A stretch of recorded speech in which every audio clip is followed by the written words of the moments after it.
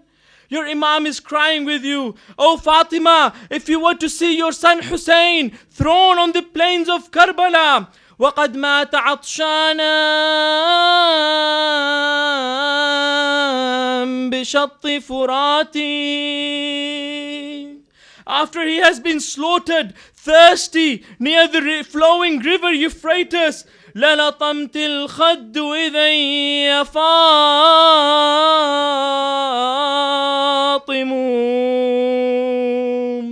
وأجريت دمع العين في الوجنات.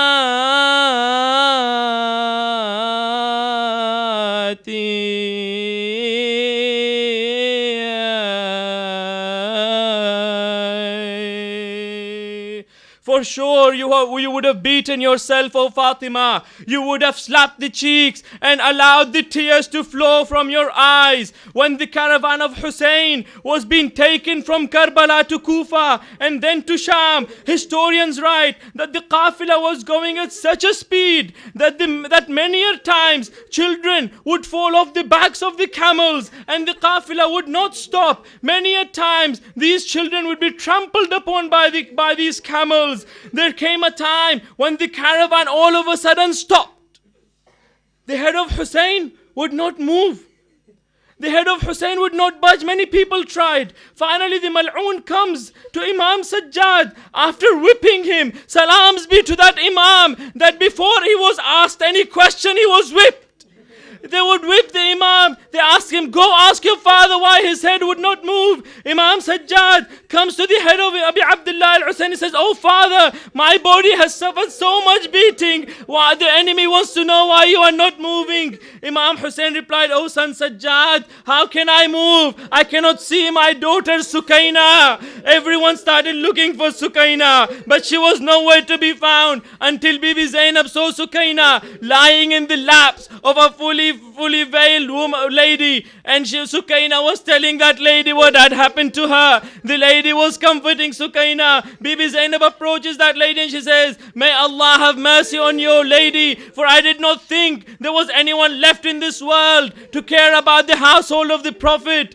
That who are you lady, so I can pray to Allah. The lady stood up, she unveiled, oh daughter Zainab, do you not recognize me? I am your mother Fatima.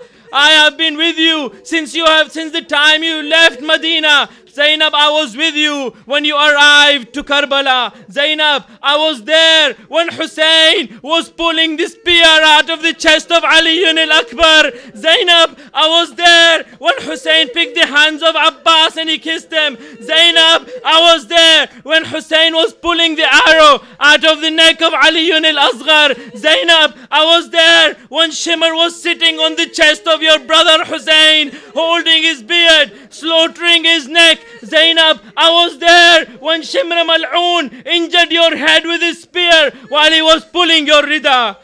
ألا لعنة الله على القوم الظالمين وسيعلم الذين ظلموا أي منقلب ينقلبون. اللهم بحق فاطمة وأبيها وبعلها وبنيها والسر المستودع فيها يا الله. اللهم اشف كل مريض، اللهم اشبع كل جائع، اللهم اكس كل عريان، اللهم اقض دين كل مدين، اللهم فرج عن كل مكروب، اللهم رد كل غريب، اللهم فك كل أسير، اللهم أصلح كل فاسد من أمور المسلمين، اللهم سد فقرنا بغناك، اللهم غير سوء حالنا بحسن حالك، اللهم اقض عنا الدين وأغننا من الفقر، إنك على كل شيء قدير. رحم الله من قرأ السورة المباركة الفاتحة مع الصلوات.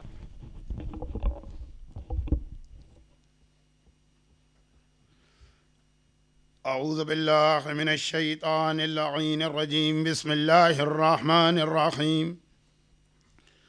الحمد لله رب العالمين وهو الملك الحق المبين قاسم الجبارين مبير الظالمين مدرك الحاربين رب الشهداء والصديقين والصلاة والسلام على سيد المرسلين وخاتم النبيين رحمة للعالمين وشفيع المذنبين المخاطب بطه وياسين بالقاسم محمد.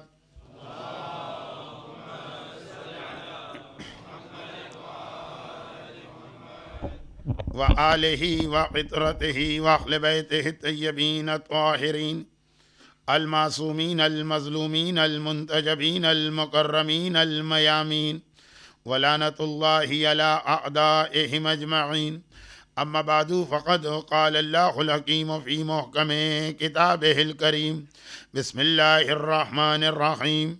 ان اللہ وملائکتہ یصلون علی النبی یا ایہا الذین آمنوا صلوا علیہ وسلموا تسلیما.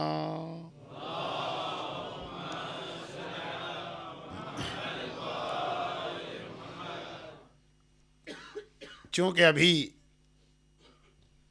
ہمارے ٹاپک کا انٹروڈکشن چل رہا ہے، اس لیے قرآن کریم کی اس آیت کی تفسیر اور یہ آیت ہمارے اس ٹاپک سے کیا ریلیشن رکھتی ہے اس کا بیان نہیں ہوا، اور میرا گیس ہے کہ آج یہ انٹروڈکشن کمپلیٹ ہو جائے گا تو کل کی مجلس سے انشاءاللہ پھر آیت کی تفسیر بھی اور تشریح بھی سامنے آئے گی. بات یہ ہو رہی تھی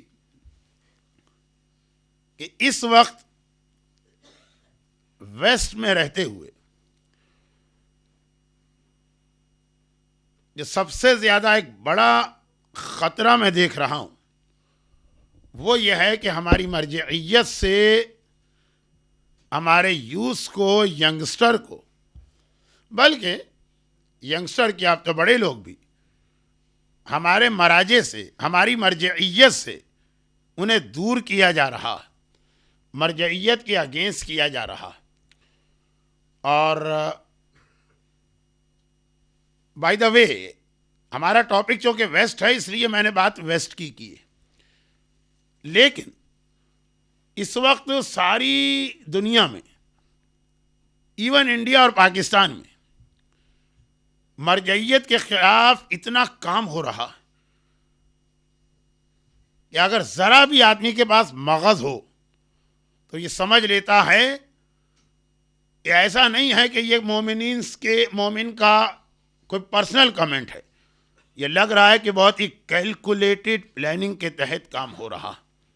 اگر اس کراؤڈ میں انڈیا کا رہنے والا کوئی مومن ہے تو اسے معلوم ہے کہ بمبئی ہو، یو پی ہو یا ساؤتھ انڈیا، حیدرآباد وغیرہ ہو، کیسا عام مومن کو مراجع کے اگینسٹ کیا جا رہا ہے. ایک لفظ جس کی ڈیٹیل میں جانے کی لیسٹر میں ضرورت نہیں ہے، اخباریت، جس کا مطلب یہ نکالا جاتا ہے کہ اگینسٹ مرجعیت. پاکستان کا تو میں خود ہوں، اور میں ایک بہت ہی مختصر سی بات کروں کہ اس وقت پورے پاکستان کی یہ حالت ہے کہ پہلے یہ ہوتا تھا کہ لوگ مراجع کے خلاف وہ بولتے تھے، لیکن صرف اپنے پیریڈ کے مراجع جو کرنٹ مراجع ہوتے ہیں، بلکہ ہمارے یہاں پاکستان میں یہ تو ایک نارمل کامنٹ تھا کہ جی وہ پرانے مرجع اور پرانے علماء وہ بہت اچھے تھے، یہ نئے جو مرجع آئے ہیں، یہ نئے جو فتوے لے کے آ رہے ہیں نا، یہ ہم اس سے سیٹسفائی نہیں. نارمل یہ بات تھی، یہ ہمیشہ ہوتا، ایک جنریشن گیپ الٹے ریورس میں، یعنی آدمی جس پیریڈ کا ایک پارٹ ہوتا ہے اس کو اتنا اچھا نہیں لگتا ہے، اور جتنا زیادہ ڈسٹینس آ جاتا ہے ٹائم واز، وہ شخصیت بہت گریٹ لگتی ہے. لیکن اب جو میں پاکستان گیا تو یہ معلوم ہوا کہ محمد ابن یعقوب کلینی اور شیخ صدوق سے لے کر امام خمینی اور آیت اللہ سیستانی تک کوئی عالم، کوئی مجتہد، کوئی مرجع ایسی نہیں، ایسا نہیں ہے جس کی رسپیکٹ کی جا رہی. in our own مجالس، in our own gatherings یہ نعرہ لگتا ہے کہ ان تمام مجتہدین پہ اللہ کی لعنت ہو، جس کے اندر علامہ مجلسی اور علامہ حلی اور شیخ مفید کا نام خاص طور پہ لیا جاتا. یعنی اگر ہم ان کو مائنس کر دیں شیعت میں سے تو شیعت کے پاس کیا رہے گا؟ ہم میں سے کون ایسا ہے جس نے کسی امام معصوم کو ڈائریکٹ دیکھا ہو یا ان سے کانٹیکٹ ہوا ہو یا کوئی امام معصوم سے میٹنگ کی ہو؟ جو ہمارے پاس نالج ہے، جو ہمارے پاس ہمارے بلیو ہیں، جو ہمارے پاس ہماری ہسٹری، یہ سب انہی علماء اور مراجع سے آئیں. دیکھیں پہلے وہ وہاں تک بات چل رہی تھی کہ لوگ امام خمینی کو کنڈیم کرتے تھے، لیکن یہ کہتے تھے کہ اس سے پہلے کہ مرجع علامہ مجلسی اور علامہ ہلی اور شیخ Tusi, how great they are. مگر اب جو میں نے کہا کہ محمد ابن یعقوب کلینی سے لے کے آج تک اور مرجعیت کے اگینسٹ کرنے کے لیے انڈیا میں، پاکستان میں، ایران میں، عراق میں، گلف میں، بحرین، کویت وغیرہ میں، وہاں پہ ایک الگ قسم کی پالیسی بنائی گئی. وہاں پہ لوگ اتنے سائنٹیفک مائنڈ کے نہیں ہوتے. تو مثلا وہاں دو چیزیں بہت زیادہ آج کل کامن ہو رہی ہیں، کہ میں صرف اس لیے آپ کو بتا رہا ہوں کہ اسلام پہلی ڈیوٹی ہر مومن کی یہ رکھتا کہ اسے اویئر ہونا چاہیے اپنے زمانے کی دنیا سے. یہ نہیں ہے کہ آپ لیسٹر میں رہتے تو بس آپ خالی لیسٹر کے بارے میں جانتے ہو. لیکن ویسٹ کا یہی طریقہ. امریکہ کے اندر ایک آدمی جس اسٹریٹ پر رہتا ہے اس کے باہر اس کو کچھ نہیں پتا کیا. وہ سمجھتا ہے پوری دنیا جو ہے نا بس یہی اسٹریٹ ہے جس میں میں رہ رہا ہوں. Non involvement. گورنمنٹ کے لیول پہ جو ہو رہا ہو لیکن ایک عام انسان. اور آپ کے یہاں بھی مور اور لیس وہی ماحول ہوگا. بس صرف اپنے شہر سے یا اپنی کاؤنٹی سے تعلق ہے، باقی دنیا سے کوئی تعلق نہیں. یہ اگینسٹ اسلام. اللہم اصلح کل فاسد من امور المسلمین، جو دعا آپ پڑھتے ہیں اور ابھی انگلش لیکچر میں بھی آپ نے سنی، کل مسلمین، تمام مسلمانوں سے اویئر رہی. تو انڈیا پاکستان آپ کا پرابلم اب نہیں رہا. نہ آپ کے بچے واپس وہاں جانے پہ تیار ہوں گے. آپ نہیں تیار ہوں گے. آپ بہت ہوا تو ایسٹ افریقہ جائیں گے، وہاں بھی نہیں جائیں گے. میں کمپالا میں گیا تھا، پتہ چلا کہ اتنا بوم ہونے کے بعد پھر سب لوگ وہاں کمپالا چھوڑ چھوڑ کے جا رہے ہیں. پہلے ایدی امین نے نکالا تھا، اب اپنی خوشی سے آ رہے ہیں. تو واپس تو نہیں جائیں گے، لیکن اویئرنیس تو ہونا کہ ہو کیا رہا. جو ویسٹ ہمارے مغز کو یا مائنڈ کو ون سائیڈڈ بنانا چاہتا، بس ادھر کے حالات دیکھو، یہاں کیا ہو رہا ہے، وہاں کے بارے میں کچھ نہ سوچو. یہ one of the meaning of the دجال. دجال کا ایک مطلب یہ بھی کہ آدمی کا ون سائیڈڈ ہو جانا. لیکن یہ ساری باتیں بعد میں. یہ دو جملے میں نے اس لیے کہے کہ اگر میں کوئی انڈیا اور پاکستان کی ایگزامپل دے رہا ہوں تو آپ یہ نہ سمجھے کہ وہ کچھ ارریلیونٹ ہے یہاں کے مجمع کے لیے. اویئر رہیے کہ دنیا میں کیا ہو رہا. اور پھر ایک بات اور ہے، جب ایسی کوئی ایگزامپل آتی ہے تو ویسٹ میں رہنے والے اور زیادہ مذاق اڑاتے ہیں. نہیں، میں وہاں ویسٹ سے ایسٹ سے ویسٹ میں آؤں گا. میں بتا رہا ہوں وہاں کیا طریقہ ہے، یہاں کیا طریقہ. لگ رہا ہے کیلکولیٹڈ پلاننگ ہے ہر علاقے کے آدمی کو دیکھتے ہوئے. اس کے مغز کے اعتبار سے مرجعیت کے خلاف کام کیا جا رہا. وہاں دو باتیں بہت ہو گئیں، اس لیے کہ جب کوئی آدمی مرجعیت کے اگینسٹ جاتا ہے تو لاجیکل ایک سوال ہوتا کہ چلیں ہم نے مان لیا کہ یہ ہمارے مراجع جو ہیں یہ غلط ہے. پھر ایک جملہ کہہ دوں تاکہ آپ کی اٹینشن میری جانب رہے. یہ جملہ تو آپ کی اپنی کنٹری کا ہے نا، کہ نجف کے اندر ایک بوڑھا آدمی بیٹھ کر جسے دنیا کی کوئی خبر نہیں ہے ہماری عید کو خراب کرتا. یہ تو آپ ہی کے یوتھ نے جملہ اس عید کے موقع پہ کہا تھا نا. نجف کے ایک بوڑھے آدمی کا تذکرہ تو آپ ہی لوگوں نے کیا تھا نا. تو اب مرجعیت کے اگینسٹ ایسٹ اور ویسٹ میں جو بات ہو رہی ہے تو وہاں سے چل کے میں یہاں آتا ہوں اور آج مجلس کا یہ ٹاپک کمپلیٹ ہو جائے گا. اب وہاں پہ ایک سوال تو ہمیشہ ہوگا نا کہ بھائی اگر ہم نے مان لیا، سپوز وی ایڈمیٹڈ، ہم تسلیم کر لیں کہ مرجعیت جو ہے وہ غلط ہے، مراجع کو کچھ نہیں پتا، تو پھر ہمیں شریعت کہاں سے ملے گی؟ کل کی مجلس کا ٹاپک تھا شریعت. ریلیجن ہمیں کہاں سے ملے گا؟ ہمیں کیسے پتا چلے گا ہماری ہسٹری کیا ہے؟ وہ انہی علماء نے تو کتابیں لکھی. ہمیں کیسے پتا چلے گا کہ ہمارے بلیفز کیا ہیں؟ ہمیں کیسے پتا چلے گا کہ ہماری فقہ کیا ہے؟ بھائی اگر آپ ان کو نکال دیں، مائنس کر دیں، جو میں نے ایک جملہ کہا تھا، کون مومن ایسا ہے جو امام سے مل کے آیا؟ اب انڈیا اور پاکستان میں مرجعیت کے فیور میں جو سب سے بڑی دلیل جاتی ہے وہ یہ کہ اس کا سبسٹیٹیوٹ کیا. اب دیکھیے انڈیا اور پاکستان میں وہاں کے مغز کے اعتبار سے سبسٹیٹیوٹ لایا گیا، اور ویسٹ میں لیسٹر اور انگلینڈ اور برمنگم میں یہاں کے حساب سے لایا گیا. دونوں طرف اس سوال کا ایک رپلائی تیار کیا گیا. وہاں پہ کیا رپلائی تیار ہوا؟ وہاں دو چیزیں. نمبر ایک، بہت زیادہ لوگوں نے کلیم کرنا شروع کر دیا کہ ہم اپنے زمانے کے امام سے ملاقات کرتے ہیں. دیکھیے امام سے ملاقات بعض بڑے بڑے مراجع کی ہوئی، لیکن ہر ایک نے اپنی لائف ٹائم کبھی یہ نہیں بتایا. آج ایک بہت بڑے ہمارے مرجع ہیں آیت اللہ العظمیٰ شیخ جواد تبریزی، مرحوم آیت اللہ خوئی کے فرسٹ بیچ کے شاگردوں میں سے، اور آیت اللہ سیستانی سے بھی زیادہ ان معنوں میں سینئر کہ آیت اللہ سیستانی آغا خوئی کی شاگردی میں بعد میں آئے تھے، سیکنڈ بیچ میں تھے. جیسے آیت اللہ سیستانی نے نجف کا حوزہ سنبھالا، وہی پوزیشن آغا شیخ جواد تبریزی کی قم کے حوزے میں. ایک لفظ استعمال ہوتا ہے ٹائٹل زعیم حوزہ علمیہ قم مقدسہ شیخ جواد تبریزی. یعنی اگر ان کو گریٹسٹ مرجع نہ مانے تو اس میں تو کوئی ڈاؤٹ ہی نہیں ہے کہ سیکنڈ گریٹسٹ مرجع آف آور ایرا. ان سے یہی سوال پوچھا گیا کیونکہ یہ مسئلہ ایران میں بھی پیدا ہوا، بحرین میں بھی پیدا ہوا اور کویت میں بھی، کہ آج کل یہ کلیم بہت ہونے لگے کہ جی ہماری امام سے ملاقات ہوئی. کوئی تو ریزن ہے کہ اسلام کہتا ہے کہ اگر ملاقات ہوئی بھی ہے تو اس کو سیکرٹ رکھو.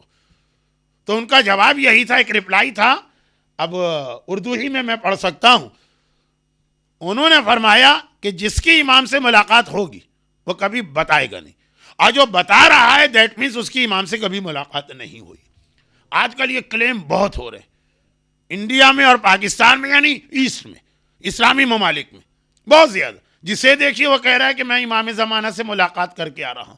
ایک جوک بنا لیا ہے امام سے ملاقات کو. دوسری بات، اب دیکھیے اس کا کوئی مقصد ہے، اس کے پیچھے کوئی فلسفی ہے. میں اس کو ڈیٹیل میں اس لیے نہیں لے رہا ہوں کہ یہ آپ کا پریکٹیکل پرابلم نہیں، لیکن جو اصل ہمارا پرابلم ہے اگینسٹ مرجعیت، جو کام ہو رہا ہے، جو ورک انڈر گراؤنڈ، اس کا ایک پارٹ ہے یہ، وہاں سے چل کے یہاں تک.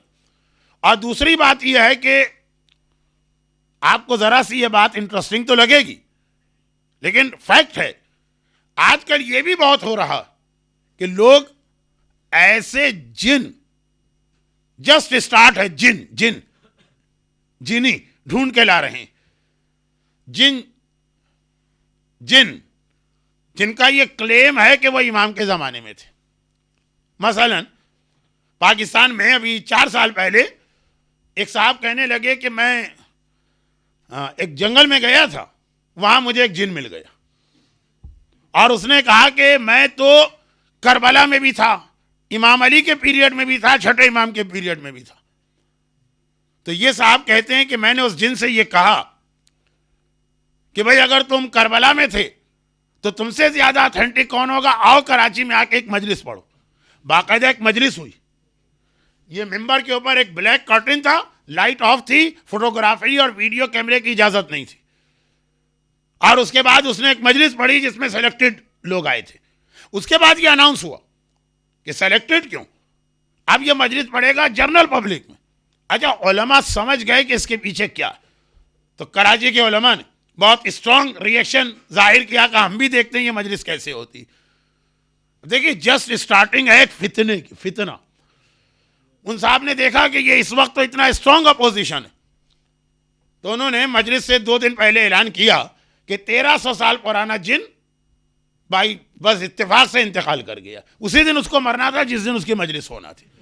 اچھا آپ دیکھیے یہ امام زمانہ سے ملاقات اور جن، ایسے جن جو امام کے زمانے میں تھے. ہماری بکس میں زیادہ سے زیادہ صرف ایک جن زعفر جن کا ذکر ملتا، وہ بھی کسی مجتہد اور مرجع کے نزدیک اتھینٹک نہیں ہے. لیکن اب ہوا کیا؟ ہوا یہ کہ میرے سامنے کی بات ہے، اور کبھی کبھار ہم لوگ بھی، یہ پاکستان کا پرابلم ہے، لندن کا بھی پرابلم ہے. آپ اگر اس پرابلم سے بچے ہیں تو اس سے زیادہ بڑا پرابلم آپ کے پاس دوسرا، ادھر میں آ رہا ہوں، یہ لندن تک میں پرابلم. وہ کیا ہے؟ جو نماز 1400 سال سے ہم لوگ پڑھ رہے ہیں، آج یہ پروف کیا جا رہا ہے، ہمارے اپنے شیعہ پروف کر رہے ہیں کہ نماز رانگ، غلط نماز کا ایک اور طریقہ. کبھی ہم حیران ہوتے تھے کہ اسلامک ہسٹری میں نماز چینج کر دی گئی اور کوئی مسلمان کو بولے ہی نہیں، سب چھپ رہے. آج ہماری آنکھوں کے سامنے ہو رہا، پاکستان میں نماز چینج ہو رہی ہے، لندن میں نماز چینج ہو رہی ہے، نماز میں ایڈیشن کیا جا رہا، اور یہ کہہ کے ایڈیشن کیا جا رہا ہے کہ 1400 سال کی ساری نماز غلط. اور چونکہ مراجع اس نماز کو نہیں مانتے ہیں جو نئی نماز بن کے آ رہی ریوائز ایڈیشن نماز کا, تو وہ سارے مراجع پہ لعنت ہو رہی اور مومنین کرام پہ لعنت ہو رہی. آپ جو نماز پڑھتے ہیں نا, کہا یہ نماز غلط. ہمارے باپ دادا پردادا امام تک کی ساری نمازیں غلط, ہماری آنکھوں کے سامنے ہو رہا. اور لوگوں کی ایک بہت بڑی تعداد نے اسے ایکسیپٹ بھی کر لیا. ہم سوچتے تھے کہ وہ کون مسلمان تھا جو یزید اور معاویہ کے زمانے میں خاموش رہا اور اتنی بڑی بڑی چینج ہو گئی. ہماری آنکھوں کے سامنے یہ ہو رہا ہے اور ہم خاموش بیٹھے. جیسا کہ ابھی انگلش اسپیکر نے کتنے اچھے طریقے سے بیان کیا, خاموش بیٹھے. لیکن چونکہ یہ آج کا ٹاپک نہیں ہے, اس لیے نہیں ہے کہ یہ آپ کا ڈائریکٹ مسئلہ نہیں ہے. خلاصہ اس کا یہ کہ ابھی میں ماہ مبارک رمضان میں پاکستان گیا تھا, تو وہاں پہ مومنین کنفیوز ہو گئے. سمپل مومن کہ یہ والی نماز کو صحیح مانے کہ پرانے والی کو. تو ایک آدمی نے کہا کہ اگر وہ جن زندہ رہتا تو سارا پرابلم سالو ہو جاتا. وہ تو چھٹے امام کا اسٹوڈنٹ ہے, ہم اسی سے جا کے پوچھ رہے تھے کہ امام کس طرح نماز پڑھتے تھے. فوراً میرے دماغ نے مغز نے کلک کیا, یہ جو آج کل جن پاکستان میں ڈھونڈ کے لا رہے ہیں, یہ اس کا مقصد ہے کہ جب ہم کہتے ہیں کہ اگر آپ اسلام میں سے مرجع کو ڈیلیٹ کر دیں گے تو پھر شریعت کیسے ملے گی. اب جواب یہ ملے گا ضرورت کیا ہے مرجع کی. مرجع تو پھر بھی بک کی مدد سے فتویٰ دے رہا ہے نا. وہ جن تو ڈائریکٹ امام کے پاس بیٹھ کے آیا ہے, اس کی بات صحیح ہوگی یا اس مرجع کی بات صحیح ہوگی. اور وہ جو لوگ امام ضمانت سے ملاقات کر رہے ہیں وہ بھی یہی کہتے ہیں. جو میں نے ابھی کہا نا کہ بھائی اگر آپ کے پاس مرجع نہ ہو تو آپ کو کیسے پتا کہ نماز کا طریقہ کیا آپ امام سے ملیں. تو اب جو نئے نئے کلیم آ رہے ہیں کہ ہم امام سے ملتے ہیں, وہ کہتے ہیں یس ہم امام سے ملے. آپ کے آقا سیستانی یہ کہتے ہیں اور امام تو یہ کہہ رہے ہیں. آپ کے سید خوئی تو یہ کہتے ہیں اور امام یہ کہہ رہے ہیں. امام خمینی نے یہ کہا ہے اور خود امام یہ کہہ رہے ہیں. اب بتائیے, اگر یہ پروف ہو جائے کہ امام کچھ اور کہہ رہے ہیں اور آقا سیستانی کچھ اور کہہ رہے ہیں, تو یقیناً امام کی بات مانی جائے گی, آقا سیستانی کی بات نہیں مانی جائے گی. یہ کلیم خالی ایک عقیدت والا کلیم نہیں ہے. جیسے 2 دن پہلے انگلش لیکچر میں آپ سن رہے تھے کہ اس عالم نے جلوس اذاں میں دیکھا کہ امام ماتم کر رہے ہیں. وہ ایک ملاقات ہے, یہ وہ والی ملاقات نہیں ہے. آج کل جو کلیم ہو رہے ہیں اس کا مطلب یہ کہ ہمیں ضرورت کیا سید سیستانی کی جب ڈائریکٹ امام ہمارے پاس موجود ہے. بلکہ ایک انٹرسٹنگ بات ہے, یہ آخری بات ہے, یہ صرف اس لیے کہ آپ کو اویئر رہنا ہے کہ دنیا میں باقی کیا ہو رہا ہے. پھر آئیے آپ کے لیسٹر میں کیا ہو رہا ہے. نہیں, لیسٹر تو خیر میں نہیں جانتا ہوں, 10 سال بعد آیا ہوں اور شاید پھر 10 سال بعد ہی واپس آؤں گا اگر اس وقت تک زندہ رہا. لیکن اوور آل UK وہاں تو سال میں 3 میرے ٹرپ رکھتے ہیں. تو ایک چھوٹی سی بات سن لیجئے انڈیا والی, پاکستان والی. بلکہ سید سیستانی سے زیادہ یہ آدمی امپورٹنٹ ہو گیا جس کے پاس امام آ رہے ہیں. کیوں امپورٹنٹ کیوں ہوا؟ بھائی ایک تو یہ کہ اس کا امام سے کانٹیکٹ ہے, آپ کو جو مسئلہ چاہیے یہ ڈائریکٹ امام سے پوچھ کے دے گا. دوسرا, سید سیستانی کے پاس کوئی مسئلہ آپ بھیجیں تو کچھ ٹائم بھی لگتا ہے آنے کا. کراچی میں تو ایک ایسی عورت بھی ہے جن کا یہ کہنا ہے کہ امام نے ان کو رنگ دی ہے اور کہا ہے کہ جب مجھے بلانا اور رنگ پہن لینا میں فوراً آ جاؤں گا. یہ امامت کا عقیدہ ہے کہ اعلیٰ دین کی سٹوری, اور لوگ بلیو کر رہے ہیں. دیکھیں مسئلہ یہ نہیں ہے کہ جس نے یہ کہا, ہر دور میں دنیا میں پاگل آدمی گزرے, لیکن لوگ بلیو کر رہے ہیں. خاص طور پر لیڈیز, جا کے دیکھیے ان کے گھر میں بدھ اور جمعرات کو کتنا مجمع ہوتا. ہر آدمی, ہر عورت کہتی ہے انگوٹھی پہن کے امام کو بلاؤ, میرا یہ پرابلم سالو کرا دو. اب جیسا کہ میں نے کہا کہ اگر آپ اس کی ڈیپتھ میں نہ جائیں تو ایسا لگتا ہے کچھ پاگل لوگ اپنا کام کر رہے ہیں, لیکن نہیں. جب میں ڈیپتھ میں گیا تو پتا چلا کہ سارے مراجع کو نگلیکٹ کرنے اور مرجعیت کو ختم کرنے کا دوسرا طریقہ. بھئی جن آ گیا چھٹے امام کے پاس سے ساری چیزیں سن کر, اس مومن نے امام زمانہ سے ہفتے میں 1 یا 2 تو ملاقاتیں کی, ہر مسئلہ یہاں سے مل جائے گا, تو کیا ضرورت ہے مرجع کی. اب یہ پاکستان کے لوگوں نے جواب دیا, انڈیا کے لوگوں نے جواب دیا, بحرین کے لوگوں نے جواب دیا, گلف کے لوگوں نے جواب دیا. ہم نے کہا کہ مرجعیت چلے. اول تو مرجعیت اتنی گریٹ ہے آپ سمجھے ہی نہیں, لیکن اگر ہم مان بھی لیں کہ مرجع غلط ہے, اس کا سبسٹیوٹ ایک جن کو لے کے آ گئے, ایک اس آدمی کو لے کے آ گئے جو امام سے ملاقات کرتا ہے. یہ ایسٹ ہے. ویسٹ میں یہ نہیں چلے گا. ویسٹ میں تو نہیں چلے گا, نہ جن چلیں گے نہ ایسے کلیم چلیں گے. اگرچہ ویسٹ کے لوگ بہت ہی زیادہ, انگلینڈ کا مجھے نہیں پتا لیکن یہاں بھی سنا کتنے ایسے گھر ہیں جس کے اندر روحیں رہتی ہیں اور بھوت رہتے ہیں اور ہانٹڈ کیسے لو پتہ نہیں کیا کیا, ایسے نانسنس باتیں یہاں بھی. لیکن ہمارے مومنین کے بچے وہ لوگ کیا کہتے ہیں, ہمارے یوتھ وہ جن کی بات تو نہیں کریں گے, وہ ایمان کی بات, مرجعیت نہیں چاہیے. تو ہم نے کہا مرجعیت کا سبسٹیوٹ, کہ اللہ نے ہم کو عقل دیا, مرجع سے زیادہ انفارمیشن رکھتے ہیں, مرجع سے زیادہ مویر.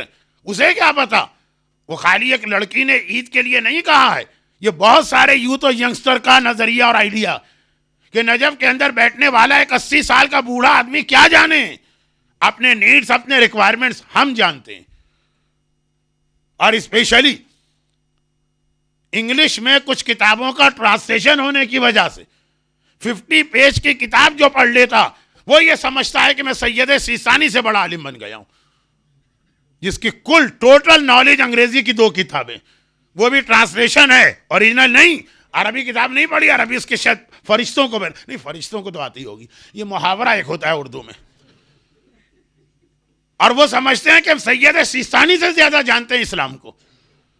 یہاں پہ جن نہیں آتا ہے, یہاں پہ امام زمانہ سے ملاقات نہیں آتی, بلکہ یہاں تو جو لوگ مرجعیت کو ختم کرتے ہیں نا, وہ ساتھ میں امام زمانہ کو بھی ختم کرتے ہیں. ان کو یہی ڈاؤٹ ہے کہ امام زمانہ تھے بھی, کہ ویسے ہی ایک فیبریکیٹڈ اسٹوری ہمارے بزرگوں نے بنا لی تاکہ ہمارا مورال جو ہے وہ ڈاؤن نہ ہونے پائے. لیکن خیر وہ تو بہت لمبی بات ہو جائے گی. یہاں پہ یہ کہا جاتا, دیکھیے آج کا انگلش لیکچر کتنا اچھا تھا.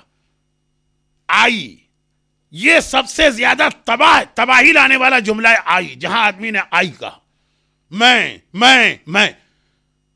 ویسٹ کا سارا کام یہ ہے, ویسٹ میں ساری برائیاں نہیں, بعض روایتوں میں تو یہ ہے بھی کہ لاسٹ زمانے میں ویسٹ ہی اسلام کا مرکز بنے گا, لیکن کچھ تو خرابیاں ہیں. یہاں پہلا مسئلہ ہے ہر ایک کے ایگو کو بڑا کیا جاتا.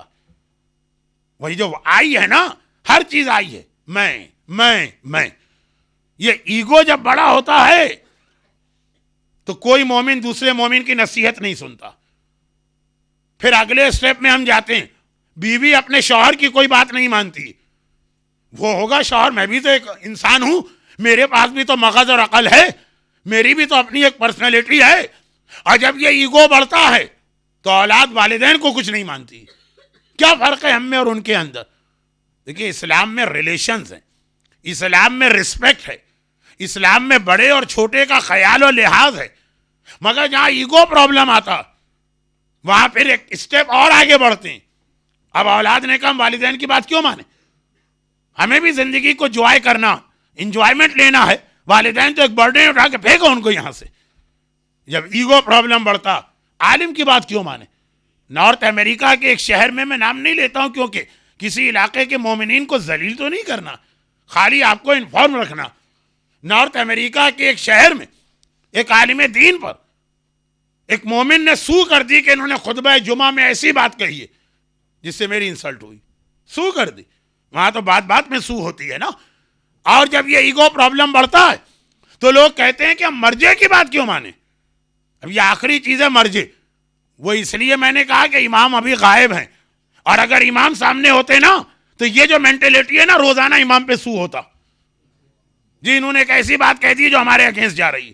اب وہ ایگو پرابلم, آپ کی ایگو کو بڑا کیا جا رہا ہے. آئی آپ میں سے اکثر لوگ, نہیں اکثر میں نے غلط کہا, لیکن بہرحال ایک اچھی خاصی تعداد شوہر بیوی کے پرابلم میں یہ دیکھ رہی کہ وہ جو پہلے ہماری عورتیں تھیں جن میں ٹالرنس تھا, وہ یہ بات بعد میں ہوتی تھی کہ شرعن کیا واجب ہے کیا واجب ہے. Tolerance 0% tolerance.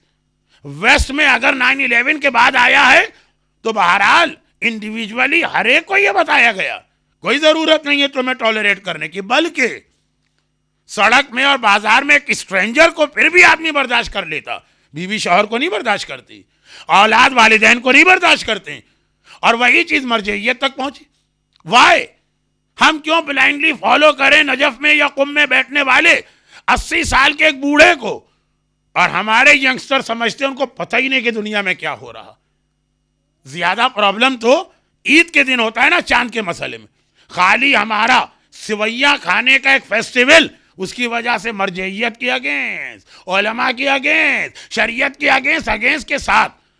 اگینسٹ تو آج کا ٹاپک نہیں ہے، وہ یہ ہے کہ مغز میں خیال کیا ڈالا جا رہا. وہاں یہ کہا گیا کہ جب امام خود آ رہے ہیں، جن خود آ رہا، تو مرجع کی ضرورت کیا.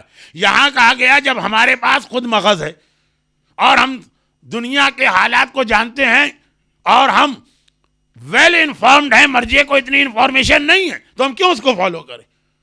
جبکہ یاد رکھیے، آپ کا بچہ اور خود آپ کی ساری انفارمیشن وہ ہے جو بی بی سی دکھا رہا ہے. آپ کا سارا ذہن وہ بن رہا ہے، ورنہ اس کے علاوہ آپ کے پاس کچھ نہیں ہے. وہ میں اس کے اوپر آگے چل کے تربیت اولاد، ویسٹ میں تربیت اولاد تو سب سے اہم مسئلہ ہے، اس پہ بات ہوگی. میں صرف ایک چھوٹی سی بات عرض کر دوں. ایک بڑا پرابلم یہ بھی ہوتا ہے کہ کمیونیکیشن گیپ. ہمارا مرجع کتنا ویل انفارم ہوتا. میرا خیال ہے کہ 82-83 نہیں 85 میں فرسٹ ٹائم میں لیسٹر آیا تھا. کوئی نہیں جانتا تھا کلوننگ کیا چیز. آج لوگ کہہ دیتے ہیں نا کبھی کبھار، ارے مراجے کو تو یہ نہیں پتا ہوگا کلوننگ کیا چیز ہے، فتویٰ کہاں سے دیں گے. میں فار ایگزامپل ایک بات کہتا ہوں. 1964 میں جب حضرت امام خمینی رضوان اللہ علیہ کی تحریر الوسیلہ نامی بک چھپی، فتوے، یہ فتوی اسلامک لا جو امام خمینی کے، اس کا لاسٹ پارٹ پڑھنے والا تھا 64 کی بات. جب آپ میں سے کتنے لوگوں کو یہ چیزیں معلوم تھی، جس کو اپنے فتوے کی بک میں امام خمینی نے ڈسکس کیا اور اس کے بعد اس کے حوالے سے رولنگ تھی.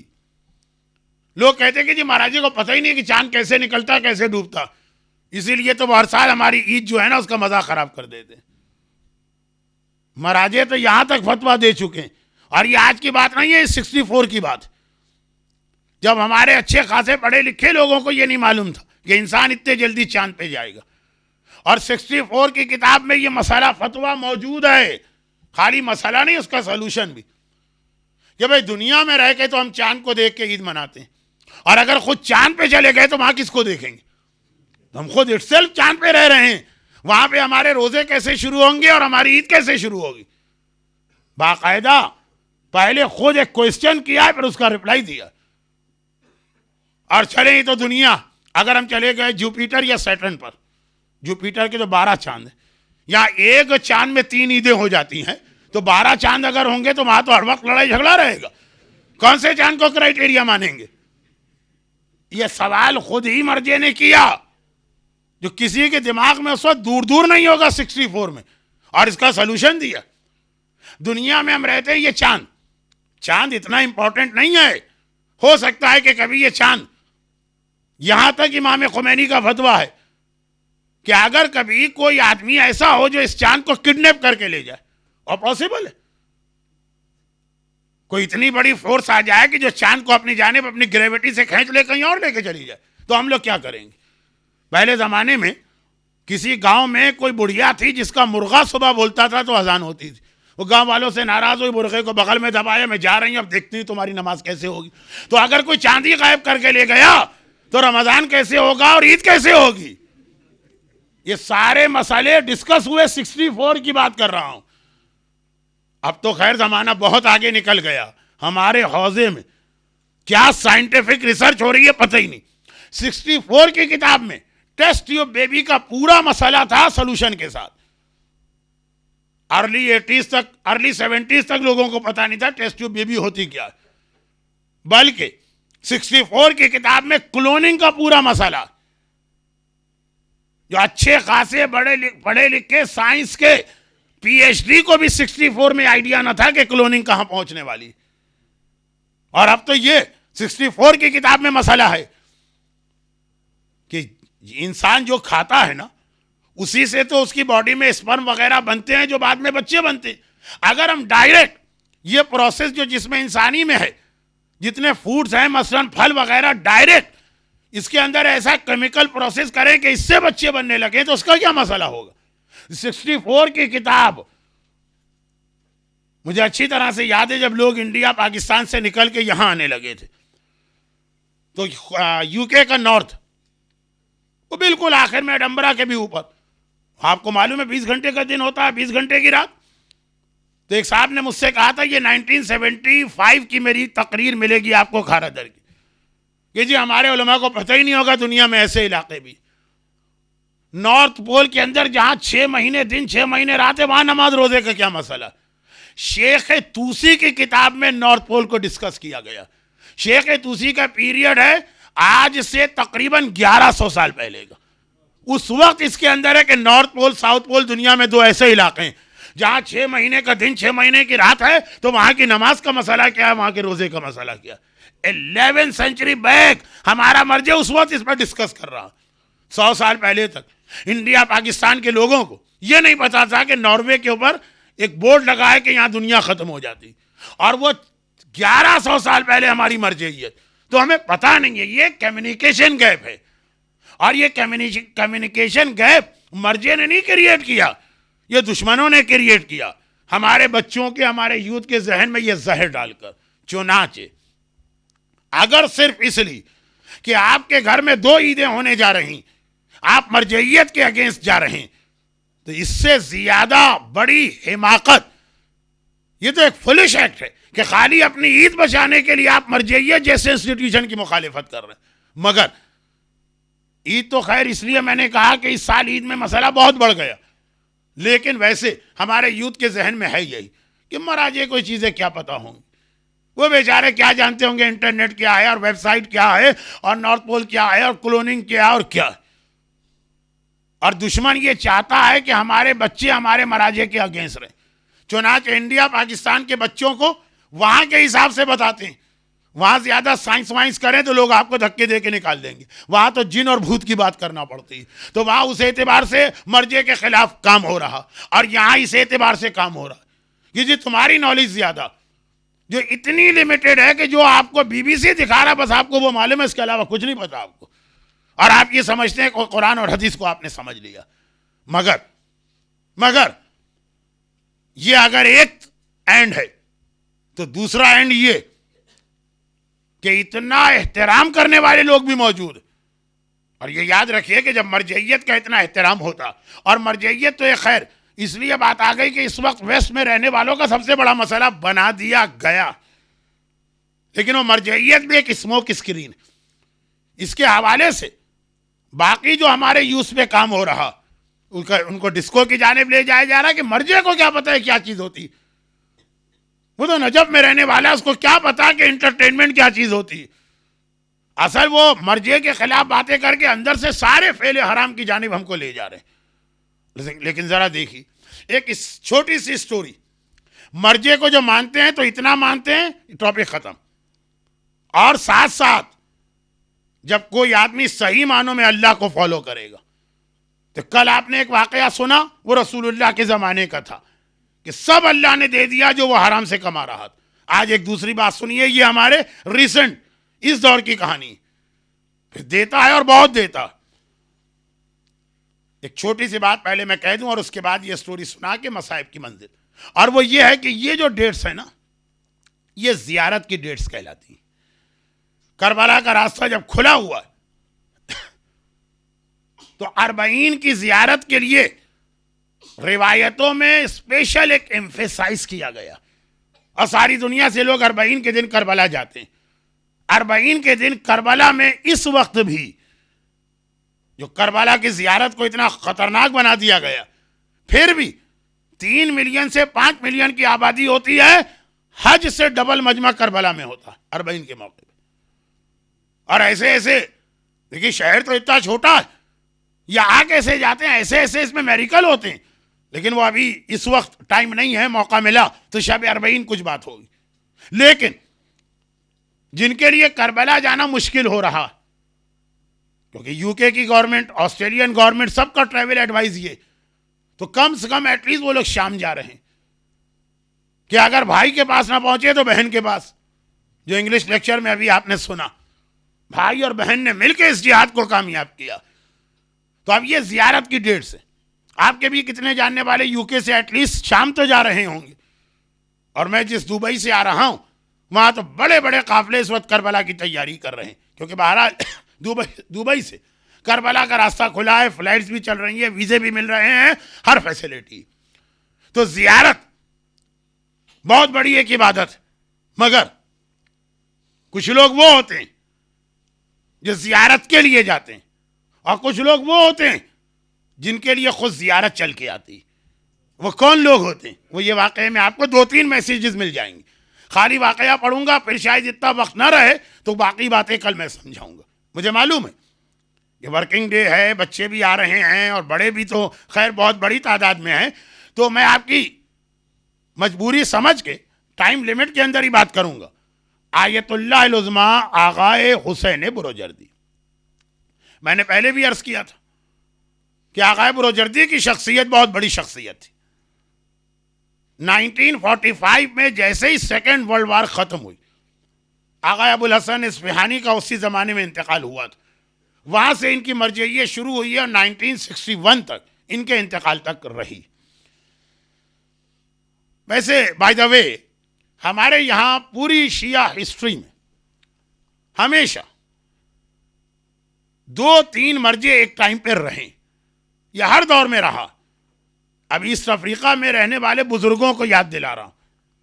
جب آغا بروجردی تھے اس وقت آغا محسن حکیم بھی تھے، اور یہی اسپلٹ تھا. کچھ لوگ کہتے تھے ان کی تقلید، کچھ ان کی. بہرحال آغا بروجردی کی شخصیت زیادہ مشہور تھی، بہت بڑی شخصیت تھی. ایسٹ افریقہ کے کھوجوں نے صحیح معنوں میں تقلید آغا بروجردی سے شروع کی.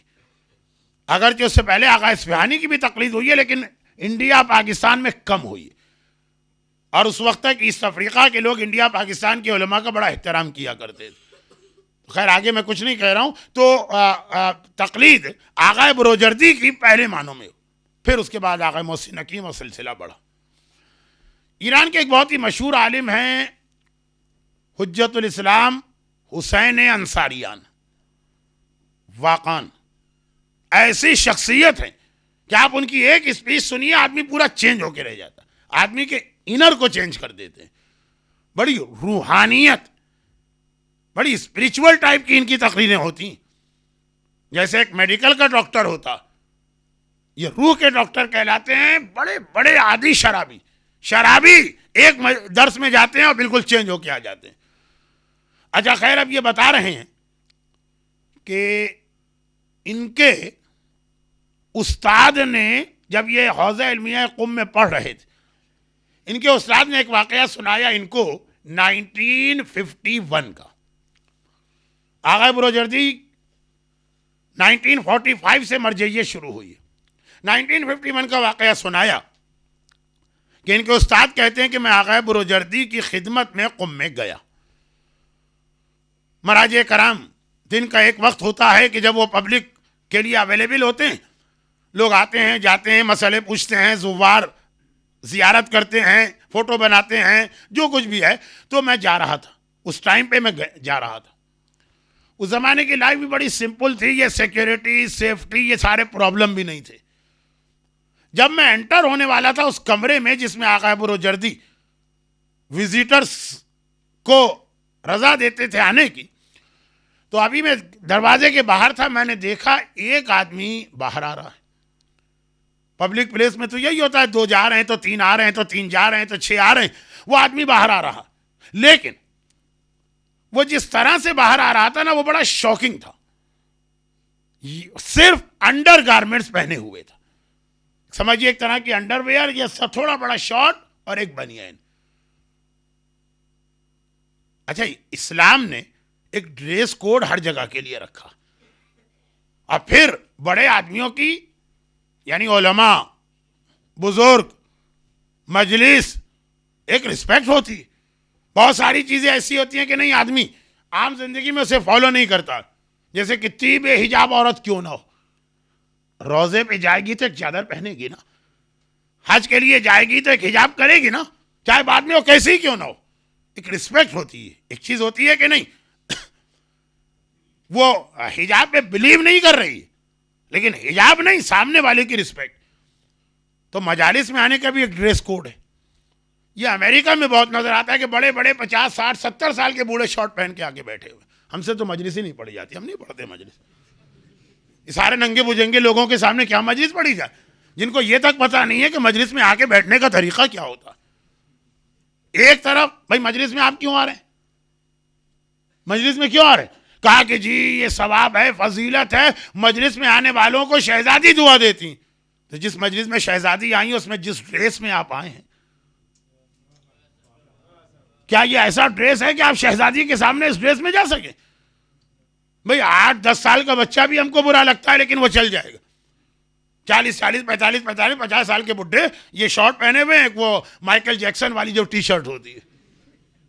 بڑے لوگوں کی بات میں کر رہا ہوں, ایک ڈگنیٹی بھی تو ہوتی ہے, اور جو ایک احترام عزا کا, جو ایک احترام صف کا, جو ایک احترام شہزادی کا.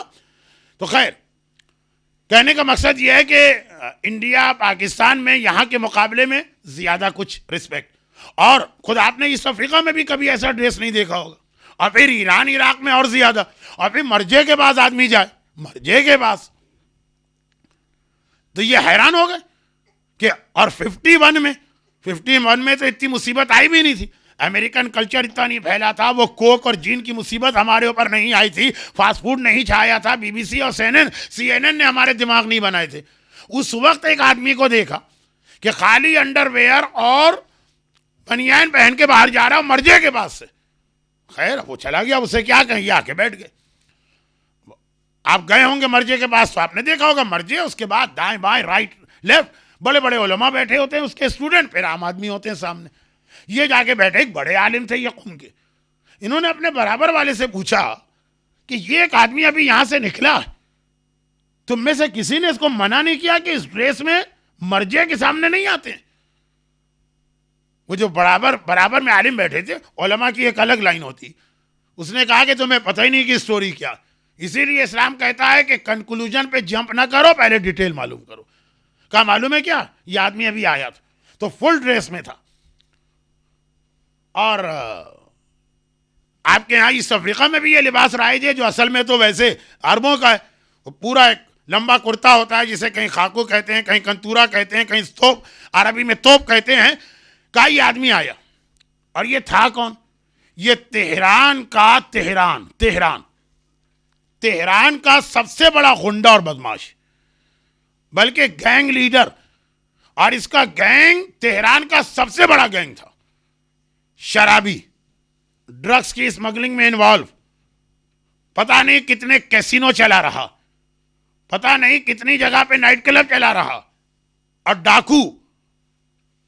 روزانہ ذرا آدمی کو آگے بڑھنا چاہیے نا. کل چور کی کہانی آئی تھی, آج ڈاکو کی کہانی آئی ہے. چور سے ڈاکو بڑا ہوتا. تو ڈاکو جو سینے پہ بندوق رکھ کر کہے کہ جو جیب میں ہے نکالو. جو شکاگو نیو یارک میں ہم لوگ جاتے ہیں مجلس پڑھنے بھی, تو لوگ $5 کا نوٹ ڈال دیتے ہیں کہ کوئی مل جائے گا, کوئی ڈاکو واکو, اور آپ کی جیب میں کچھ نہ ہوا تو اسی بات پہ خنجر یا چھری مار دے گا. کچھ تو لے کے جائیے.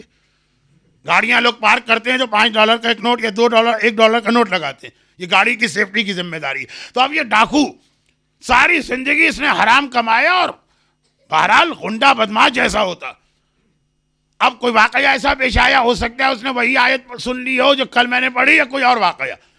بہرحال نتیجہ کیا ہوا, اس نے اپنی ساری پراپرٹی بیچی, اس نے اپنی بیوی کے سارے زیور بیچے, اس نے بینک سے سارا کیش نکالا, اپنی بیوی اور اپنے بچوں کو کسی دوست کے گھر میں ٹیمپریری اسٹے کرایا, اور یہ سارے پیسے ایک سوٹ کیس میں رکھے, اور وہ سوٹ کیس لے کے تھوڑی دیر پہلے آقا بروجردی کے پاس آیا تھا, اور آنے کے بعد کہا تھا کہ آج تک میں نے بڑے بڑے گناہ کیے ہیں, آج مجھے ریئلائز ہوا ہے کہ یہ فعل حرام اور مال حرام. جو کل میں کہہ رہا تھا نا کہ ایک ہوتا ہے ڈرنا, خالی ڈرنا کافی نہیں ہے, ڈرنے کے بعد پھر آدمی نہن نفس عن الہوا گناہوں سے بچے. اگر نمازیں چھوڑی ہیں تو اس کی قضا کرنا پڑے گی, اور خمس نہیں دیا تو خمس کا پیمنٹ کرنا. یہ آ رہا غنڈہ بدماش گینگ لیڈر. اتنا مسئلہ اس کو بھی معلوم ہے کہ جو مال حرام میں نے کمایا ہے, جب تک کہ یہ واپس نہیں کروں گا اس کے مالک کو میری توبہ قبول نہیں. اس غنڈے بدماش کو معلوم ہے جو آج نماز شب پڑھنے والوں کو نہیں معلوم ہوتا. سمجھتے خالی توبہ کر لی, توبہ توبہ توبہ, گناہ معاف ہو گیا. خیر وہ آیا آقا بروجردی, پورا suitcase, not briefcase, اس زمانے میں شاید بریف کیس بنے بھی نہیں تھے 51 میں. پورا سوٹ کیس نوٹ سے بھر کے لا رہا, اور آگے کہتا ایک مسئلہ شرعی کہ اگر کسی کے پاس مال حرام ہے اور اسے یہ نہیں معلوم کہ یہ کس کا ہے, پہلا اسٹیپ تو ہے مال حرام ہے تو اس کے مالک کو لوٹاؤ, اور اگر مالک نہیں پتا تو اس کو کہتے ہیں مجہول المالک, جس کا مالک اننون ہے, یہ مجتہد یا اس کے وکیل کو دیا جاتا. وہ آیا, اب دیکھیے چوری کرنے والا, ڈاکہ ڈالنے والا, سینے پہ بندوق رکھ کے پیسے لینے والا, کوئی لسٹ تو نہیں بناتا ہے نا کہ آج میں نے کس کو لوٹا, کل کس کو لوٹا. چور کو پھر بھی یاد ہوتا ہے, ڈاکو کو کیا یاد. وہ آ کے کہتا ہے میں نے حرام کمایا, میرے کیسینو چل رہے تھے, پتہ نہیں کس کس کا پیسہ اس میں آیا, میں نے شراب بیچی, پتہ نہیں کس کس نے شراب خریدی. ریٹیلر بھی نہیں ہے کہ خود دکان پہ بیٹھتا ہو, یہ تو لیڈر ہے. کہا یہ سارا حرام کا پیسہ, اور مجھے معلوم میری توبہ ایکسیپٹڈ نہیں ہے جب تک کہ میں یہ مال حرام واپس نہ کروں. تو میں ان کو تو نہیں جانتا ہوں جن کا یہ مال حرام ہے, جن کا یہ پیسہ حاکم شرع یعنی مجتہد کو واپس کرنے آ رہا ہوں. میرا مکان اسی سے بنا تھا, مکان بیچ دیا. میری بیوی کا زیور اسی سے بنا تھا, زیور بیچ دیا. بینک میں سارا کیش وہی تھا, وہ کیش لے آیا. میری گاڑی جو تھی وہ اسی مال حرام کی تھی, کار بھی بیچ دی, بس سے آیا ہوں اور یہ سارا پیسہ لا کے دے رہا ہوں. ایک غنڈا, ایک بدماش, ایک گینگ لیڈر, ایک شرابی, ایک کیسینو چلانے والا, یہ سب آغا بروجردی نے اس کو دیکھا. دیکھیں مجتہد کے بھی لیمیٹیشن ہے, شریعت نے اس کو بھی ریسٹرکٹ کیا. ایک مرتبہ اس سے کہا کہ تمہارے پاس کوئی حلال طریقے کا پیسہ ہے؟ کہا نہیں, زندگی میں نے کبھی حلال کمایا ہی نہیں, سب حرام ہے. تو کہا کہ پھر جو ڈریس تم پہنے ہوئے ہو, کہا یہ بھی اسی پیسے سے. تو کہا اس کو بھی اتارو. بھائی اگر پوری توبہ کروا رہے ہو نا, مرجے کے کندھے پہ بندوق رکھ کے تو نہیں چلانا. مرجے کیوں؟ کہا کہ پوری توبہ, یہ کپڑے بھی اتارنا. خالی اتنا ڈریس چھوڑ دو جس کا اتارنا حرام ہے, جس سے باڈی چھپتی ہے. یہ کرتا تک اتروایا آغا بروجردی نے, وہ نہیں آیا تھا اس ڈریس میں. آغا بروجردی نے کہا یہ بھی اتار کے یہاں رکھو اس لیے کہ مال حرام. اس نے اس میں سے 10 تومان یعنی سمجھیے 1 پاؤنڈ نکال کر باقی رکھ دی. آغا بروجردی نے کہا یہ کیا یہ مال حلال ہے؟ کہا نہیں یہ بھی حرام ہے, یہ تو میں نے اس لیے نکال کے رکھا کہ تہران جانا ہے بس کا کرایہ. کہا حرام ہے تو یہ بھی رکھو. اور یہ ساری چیزیں اس لیے کہ پورا اصلی مسئلہ یہی ہے. یہ تو نہیں ہے نا کہ آپ 50% مجتہد کو دے کے یہ کہیں کہ میرے لیے توبہ کیجئے کہ میرا گناہ معاف ہو جائے. گناہ اگر معاف کرانا مجتہد کو بھی حق نہیں, سب لے لی, اس نے دے دیا. دیکھیے کوئی شریف آدمی نہیں ہے, غنڈا ذرا سی بات پہ چھری مارنے والا, لیکن بدلا تو ایسا بدلا کہ مرجے وقت پبلک میں کہتے ہیں اپنا کرتا اتارو, اس نے اتار دی. یہ جو بس کا کرایہ ہے یہ بھی یہاں پہ رکھو. اس نے یہ بھی نہیں کہا کہ میں کیسے جاؤں گا, یہ سب دیا اور پھر روتا ہوا چلا کہ اللہ کرے اب میرا گناہ معاف ہو جائے. اور وہ چلا, لیکن وہ ابھی وہاں دروازے تک گیا. مرجے وقت آغا بروجردی کی آنکھوں میں آنسو آ گئے. زندگی میں انہوں نے ہزاروں مقدس لوگوں کو دیکھا تھا, نماز شب کے پابند لوگوں کو دیکھا تھا, لیکن ایسا جذبہ, ارے غنڈا, بدماش, شرابی, جواری. اپنے نوکر سے کہا ذرا اس کو بلا کے لانا. وہ دروازے سے بلایا گیا. کہا کہ اس میں سے تو میں کچھ نہیں دے سکتا, شرن میں بھی مجبور ہوں, لیکن چلو 5000 تومان اس کو لون کے طور پہ دیا کہ لے جاؤ, کیونکہ اس نے بتا دیا کہ اب میں تہران جاؤں گا تو میری بیوی اور بچے شاید سڑک کے کنارے بیٹھنا پڑے, رہنے کی کوئی جگہ نہیں ہے, گاڑی واڑی تو چھوڑو. تو ایک قرضہ دیا لون کہ اچھا یہ لے جاؤ, اس سے اپنا گزارا کرو. پھر جس طرح سے اللہ کا وعدہ ہے سورہ طلاق میں, وَمَن يَتَّقِ اللَّهَ يَجْعَل لَّهُ مَخْرَجًا وَيَرْزُقْهُ مِنْ حَيْثُ لَا يَحْتَسِبُ. جو اللہ سے ڈرتا ہے اللہ ہر پریشانی سے بچنے کا اس کے لیے راستہ بھی بناتا ہے, اور ایسی جگہ سے روزی دیتا ہے وہ سوچ بھی نہیں سکتا. کہا کہ جاؤ اللہ انشاءاللہ تمہاری مدد کرے گا. وہ گیا, ختم ہو گئی بات. 1951 اگرچہ یہ واقعہ اٹسیلف جہاں تک میں نے بتایا اس میں بہت سارے ہمارے لیے میسیجز. اب آئیے آغائے استاد حسین انصاریان خود, یہ تو ان کے استاد نے کہا کہ تب مجھے پتا چلا کہ آغا بروجردی کے پاس سے انڈر گارمنٹ پہن کے جو آدمی نکلا تو کیوں نکلا. اب کافی زمانہ گزر گیا. آغا انصاریان خود ایک عالم بن گئے, قم میں رہتے ہیں, رمضان اور محرم میں تہران تبلیغ کے لیے آتے ہیں. ایک مرتبہ ان کو پتا چلا کہ اس تہران میں ایک انتہائی پوائس آدمی ہے جس کی نماز شب بھی قضا نہیں ہوتی, سال کا کوئی سنت روزہ نہیں چھوٹتا, ہفتے کے جتنے اعمال ہیں, جب دعائے توسل, جب زیارت عاشقاں, پیسہ بھی بہت, اور اسپیشلی شب جمعہ وہ ایک درس کراتا ہے جس میں فقہ کے مسائل, اخلاق, بہت بڑی پبلک آتی ہے.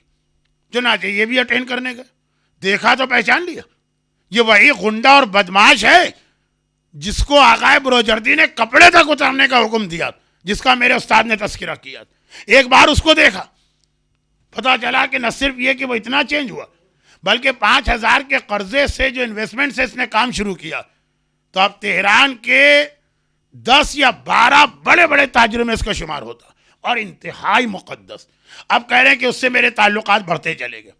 1987 تیسرا سال تھا جب میں لیسٹر آیا تھا. 85 میں بھی آیا, 86 میں بھی آیا, 87 میں بھی آیا. 1987 میں ایام ازاں میں یہاں تھا. اس واقعے میں میرا کوئی تعلق نہیں, میں زبردستی اپنا نام لے آیا. آغائے انصاریان تہران گئے ایام ازاں میں. اسی مقدس آدمی کا میسیج آیا کہ آج کل میں بیمار ہوں, مجھ سے ملاقات کر لو. انہوں نے سوچا کہ آج تو شب جمعہ ہے, دعائے کمیل اور زیارت وارثہ اور اعمال ہے, کل میں جمعے کی نماز کے بعد جاؤں گا. چنانچہ آج شب جمعہ اعمال میں گزاری. فجر کے بعد ان کا بیٹا آ گیا, اور آنے کے بعد کہا کہ کل رات کو میرے بابا کا انتقال ہو گیا. لیکن اب انہوں نے پوچھا کہ بھائی انتقال کے وقت کیا حالت تھی؟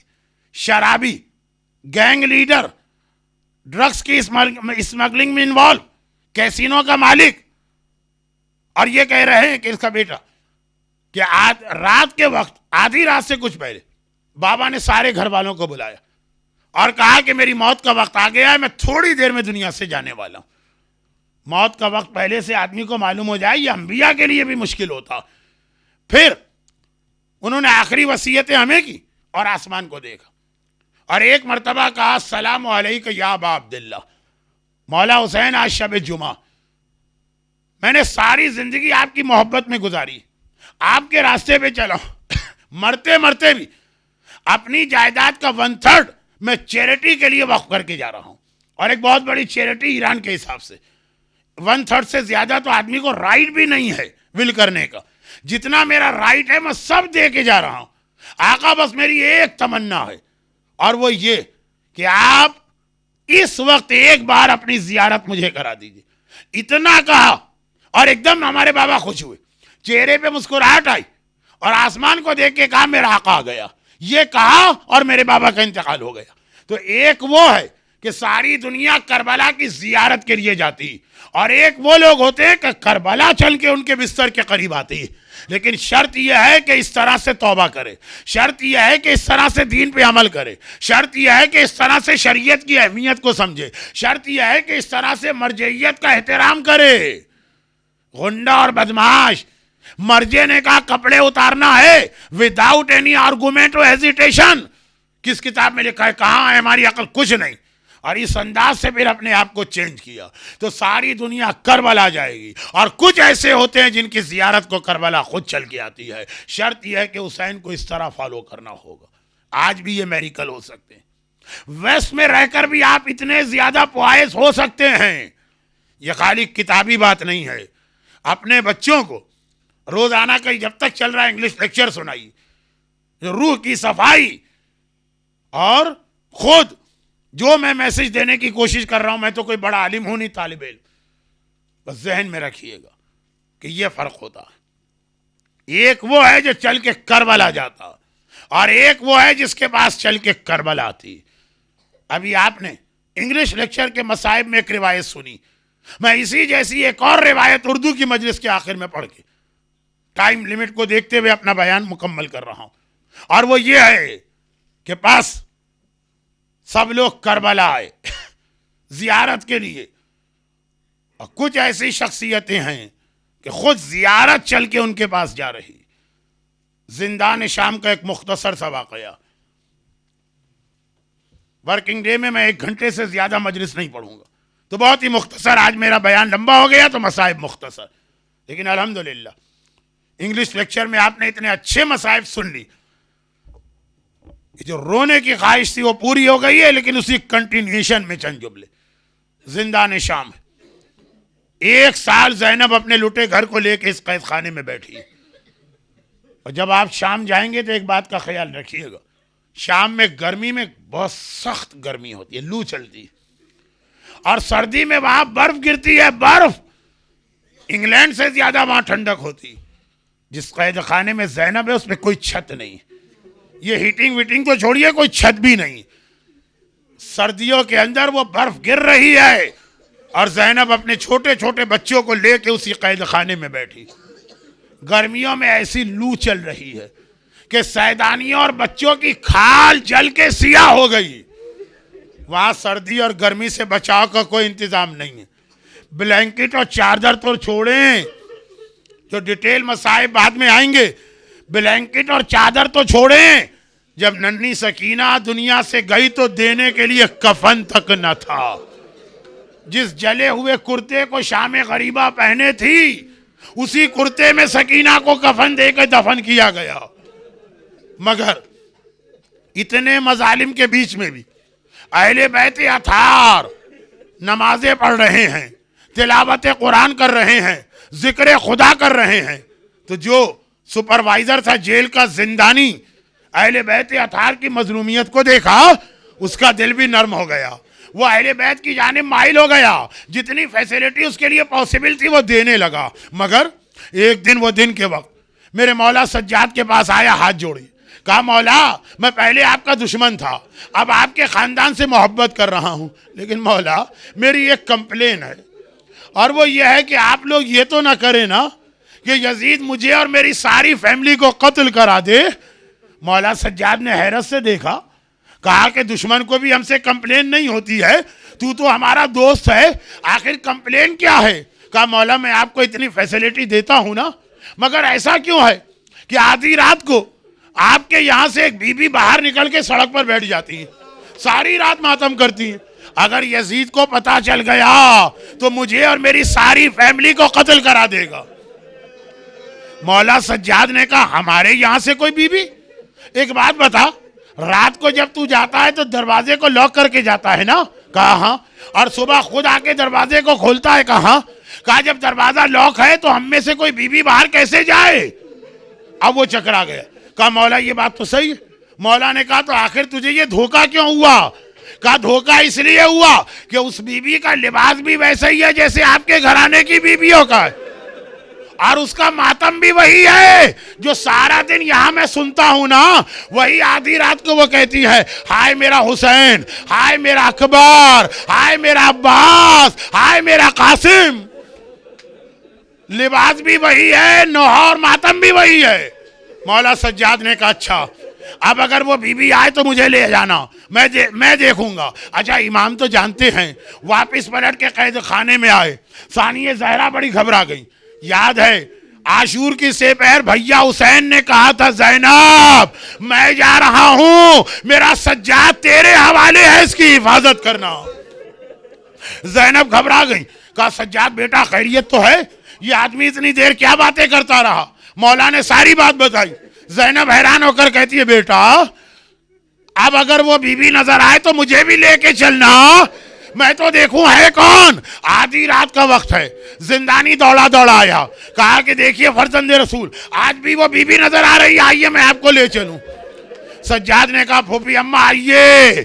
زینب چلی، دیکھا کہ واقعاً باہر سڑک کے کنارے ایک نقاب پوش اور سیاہ پوش بی بی بیٹھی ہے اور بار بار ماتم کر رہی، ہائے میرا حسین، ہائے میرا عباس. سجاد زندانی کو لے کے ایک طرف چلے گئے. زینب آگے بڑھی، قریب جا کے کہا بی بی پہلے تو میں آپ کا شکریہ ادا کروں، کسی نے میرے لٹے گھر کا ماتم نہیں کیا، آئے آپ نے میرے گھر کا ماتم کیا. اور پھر ایک سوال تو کر لوں، آپ ہیں کون کہ میرے حسین کا ماتم کر رہی ہیں؟ وہ بی بی نے چہرے سے نقاب ہٹائی. زینب میں تیری ماں فاطمہ زہرا، ارے راستے میں بھی تجھے ملی تھی، کوفے میں تیرے ساتھ، شام میں میرے ساتھ. زینب گھبرانا نہیں، بڑی سے بڑی مصیبت آ جائے تیری ماں فاطمہ ہر مصیبت میں تیرے ساتھ ساتھ. الا ولعنۃ اللہ علی اعدائہم اجمعین. پروردگارا تجھے ثانیہ زہرا زینب کبریٰ کے ان مصائب کا واسطہ اور حسین کی دکھیاری ماں فاطمہ زہرا کا واسطہ جو لوگ آج کی مجلس میں آئے ہیں ان مومنین اور مومنات کو، ان کی اولادوں کو، ان کے گھروں کو، ان کے گھر والوں کو ہر آفت و پریشانی سے محفوظ فرما. پروردگارا جس لٹے گھر کا فاطمہ ماتم کر رہی ہیں، کربلا کے ان لاشوں کا واسطہ ہمارے تمام مرحومین خصوصاً جو مومنین اور مومنات آج ہیں ان کے خاندان کے تمام مرحومین کی مغفرت فرما. پروردگارا آج کربلا کا ذکر ہوا، ہر مومن اور مومنہ کو جلد از جلد چہاردہ معصومین کی زیارت خاص طور پہ کربلا سے مشرف فرما، اور جو لوگ زیارت کے راستے میں رکاوٹ ہیں ان ظالموں کو نیست و نابود فرما. پروردگارا جس آنکھ میں آنسو کا ایک قطرہ آیا ان کے ان آنسوؤں کا واسطہ ان کی ساری دعائیں اور حاجتیں پوری فرما، اور ان مظالم کے انتقام کے لیے امام زمانہ کے ظہور میں تعجیل فرما. ماتم حسین.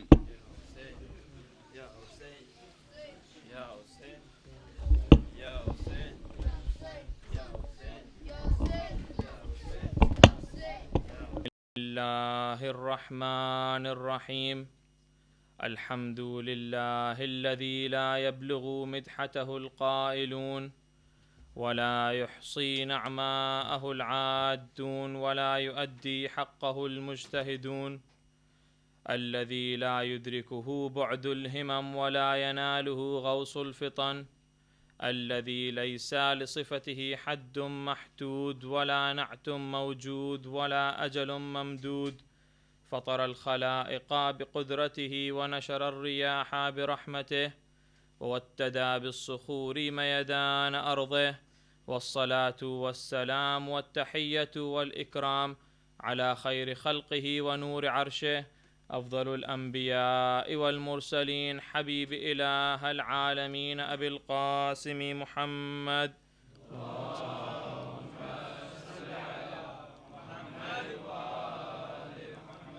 وعلى أهل بيته الطيبين الطاهرين المعصومين الذين أذهب الله عنهم الرجس وطهرهم تطهيرا.